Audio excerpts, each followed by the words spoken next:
ये मे मतमिदं नित्यं मनुतिष्ठन्ति मानवः श्रद्धवन्तो न सूयन्तो मुच्यन्ते तेऽपि कर्मभिः ये त्वेतद्भयसूयन्तो नानुतिष्ठन्ति मे मतं सर्वज्ञानविमूढांस्तान् विद्धि नष्टान् चेतसः।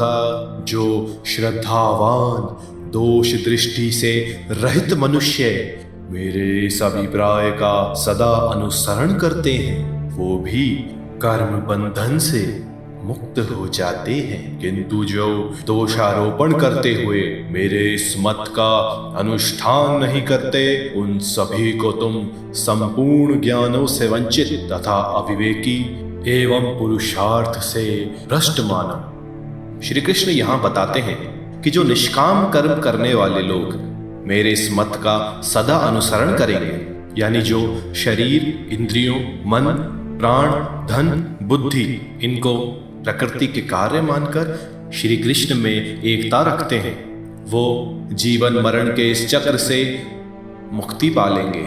लेकिन जो अज्ञानी तथा अहंकार से मोहित चित्त हुए व्यक्ति ऐसा नहीं करते हैं वो पूरी तरह से विनिष्ट हैं तथा उनके लिए पूर्णता की कोई आशा नहीं है। सदृशं चेष्टते स्वस्यः प्रकृतिर्ज्ञानवानपि प्रकृतिं यन्ति भूतानि निग्रह किं करिष्यति। इन्द्रियस्येन्द्रियस्यार्थे रागद्वेषौ विवस्थितौ तयोर्न वशमागच्छेत् तौ ह्यस्य परिपन्थिनौ।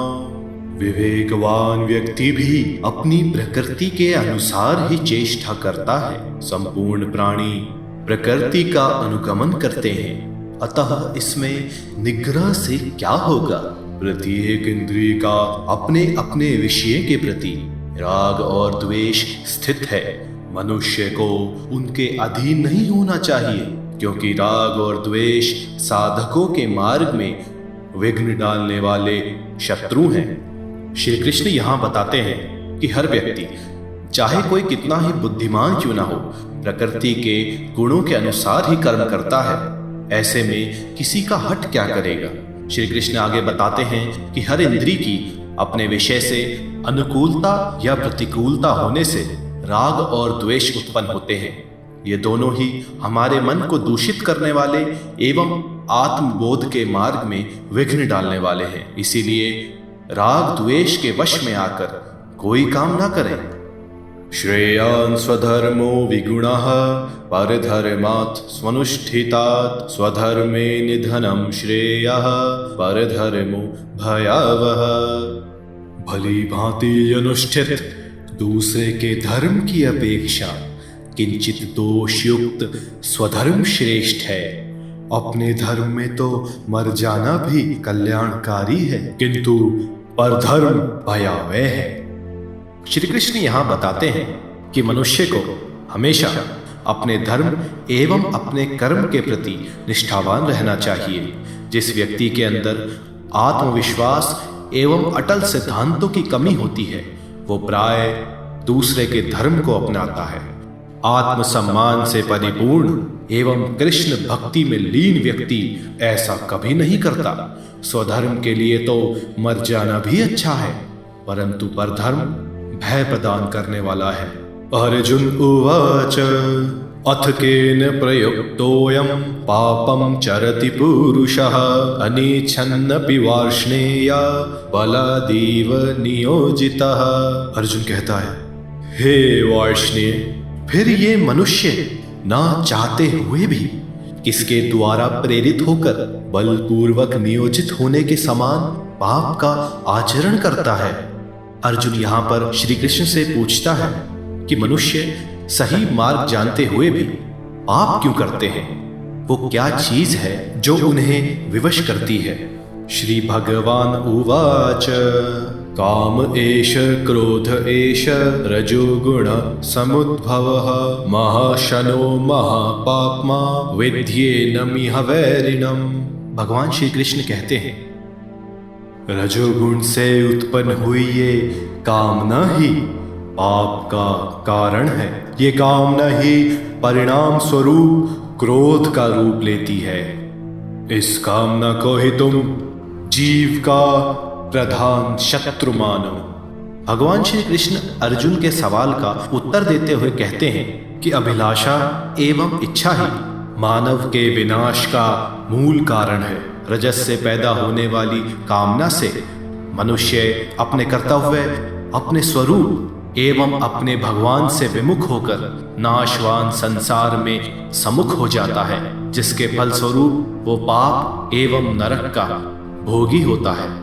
धूमेनाव्रियते वह्निर् यथा दर्शो मलेन च यथोल्बेनावृतो गर्भस्तथा देनेदमावृतम् आवृतं ज्ञानमेतेन ज्ञानिनो नित्यवैरिणा कामरूपेण कौन्तेय दुष्पुरेण नलेन च। जिस प्रकार अग्नि धुएं से, दर्पण धूल से तथा गर्भ जरायु से ढका रहता है, उसी प्रकार यह विवेक कामना से ढका रहता है।